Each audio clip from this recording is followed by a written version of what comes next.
Okay, well, welcome. I'm going to dive right in. Um, just curious, I'm assuming most people have either a tablet or a smartphone or an iPhone that could take video footage.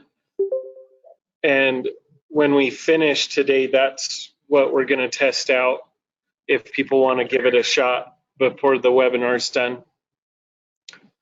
So here at the top right of your email inbox, you'll see the waffle or those 9 little dots between the help and the cougar face. When you click on that, you'll find the Google Apps menu. I think most of us have been there to look in our Drive, Google Drive. When I open it, I don't see YouTube. So scrolling down on this scroll bar is a way to get to that Google app through your teacher account. The key concept there is that if you're on a personal Gmail account outside of the sholo.education Google Suite, then you'll just be uploading videos to your personal account. And today we're focused on being able to connect with our students remotely, and having an official teacher account can help with that.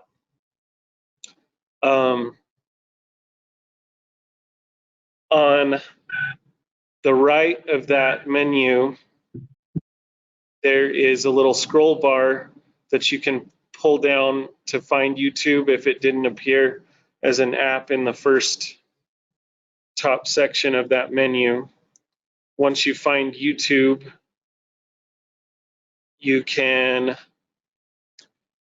click on that YouTube app and open your teacher account. Most people haven't created a teacher account yet, but a new tab will appear in your Chrome, and you can verify that in this part of the top right part of the screen that it has your first initial or your profile picture. When you click on that profile picture or that initial, your first initial, then it will give you the option to create a channel. And when you attempt to create your channel, it will most likely say we can't make that happen right now because the system's overloaded with new users with the situation we have and the schools being closed. The first time I tried to do this, I think it was yesterday or 2 days ago, when I clicked on the create a channel function, it asked me to come back later. And I did. I came back maybe 45 minutes or an hour later, and it put me right through, and I was able to create the channel again. So don't give up if it tells you come back later. Just try again. There's the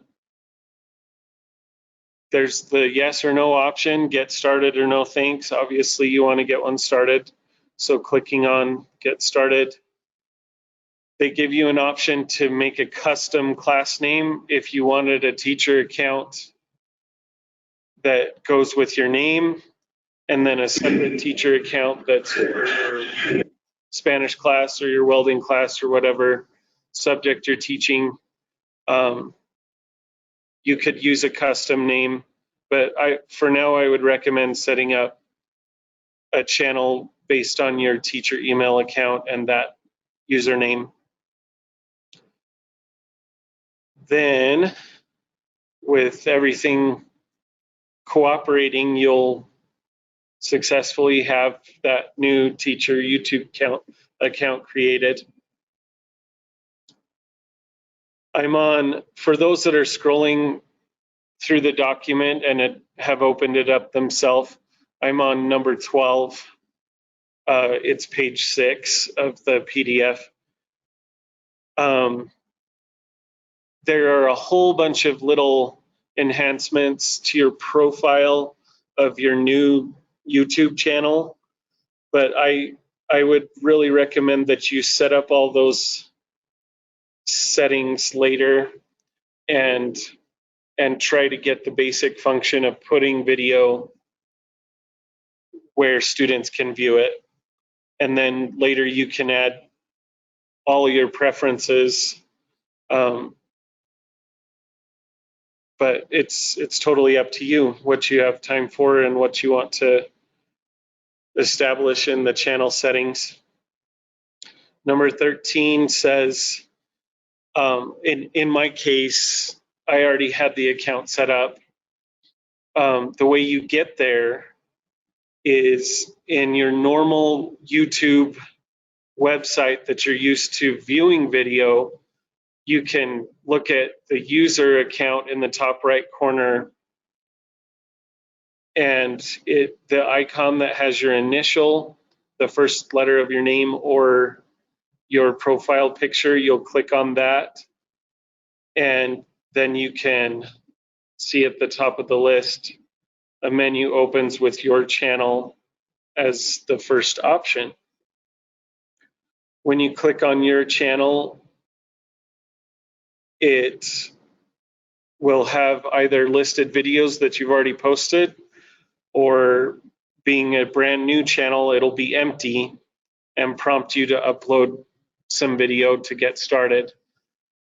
I have part 2 to this presentation, which is the function of getting footage, uploading that footage to the YouTube channel.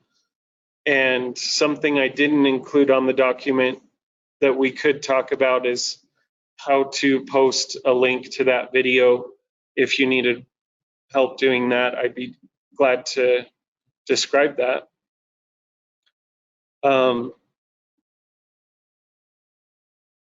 Venturing into part 2, I might be getting ahead of myself looking at the chat. If any of you have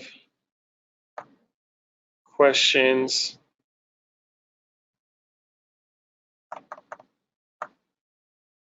Okay. Feel free to chime in if you have questions about creating the channel. Looks like in the chat everybody's ready to move forward. So I'm beginning part 2 on the PDF document. This is page 8. Part 2 is how to gather footage from a smartphone or tablet to put on a teacher YouTube channel. And whether you have an Android or an iPhone, there's some people that are much better at the iPhone than I am. But if you have an Android phone or a tablet that's not an iPad, I can give you a little more detail there. The example I wanted to post, I've got this TV behind me. I might give you a little closer view of what's on my smartphone. Yeah,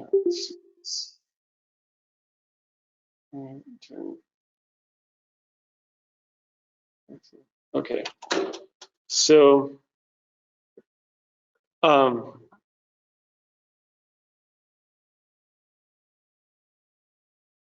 I'm going into my gallery and I will put something on the TV behind me where you can see it.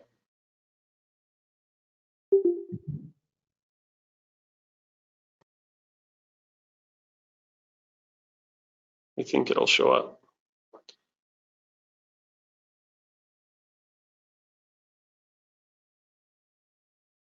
Okay, So just before the webinar started, I thought about how none of the students are doing the Pledge of Allegiance during these school closures. And that would be one example of something that for elementary kids that triggers a routine that they might want to see. So when you've taken footage of yourself, I pledge allegiance to the flag of the United States of America and to the republic for which it stands, one nation under God, indivisible, with liberty and justice for all. And you can see weird faces before, or half my face comes out of the frame, or things that you don't like about your video. I'm not going to go into great detail about cinematography, but just making choices that'll make your video worth watching or that won't embarrass you if they decide to hold it against you in some way. You can, let me get on there again with the screen sharing. Let's see.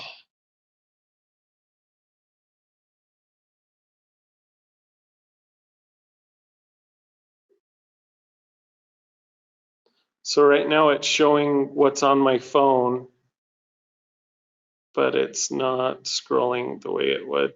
Okay, I'm going to do this from the PDF again. So in part 2, there's quite a task before starting.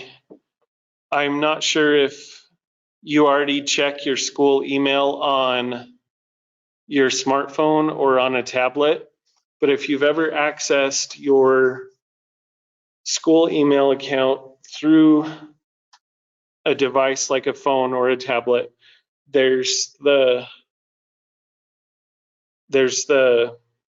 separate process of logging into the school email on your personal device. I'm glad to help with this.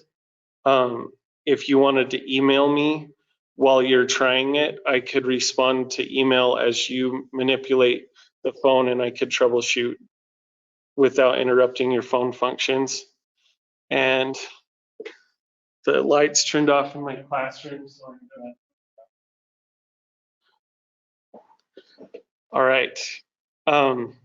Let's dive into part 2 if everybody's ready.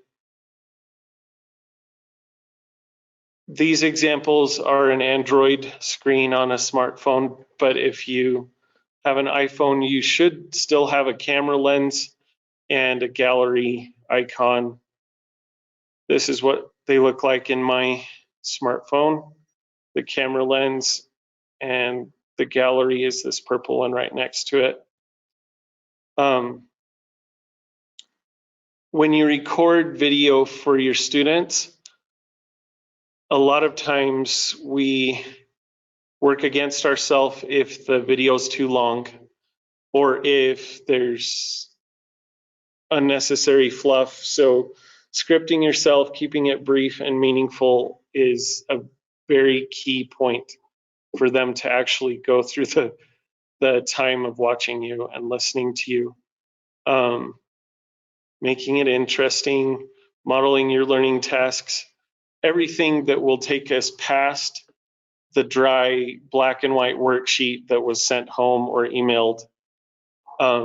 Video of the teacher explaining things and video of the teacher modeling and some guided practice. And the whole point of having a YouTube channel is that it takes them above and beyond what would probably not get touched, a lot of wasted resources in the worksheets that are sent home during the closure. So this could really pay off, or if it's too tedious and long, it could end up as a dry, boring, and not worth watching in a kid's mind, in a student's mind. So after you've collected some footage, you can get to it through the camera icon, but It's usually easier to operate through the gallery and sift through in the gallery than it is the camera.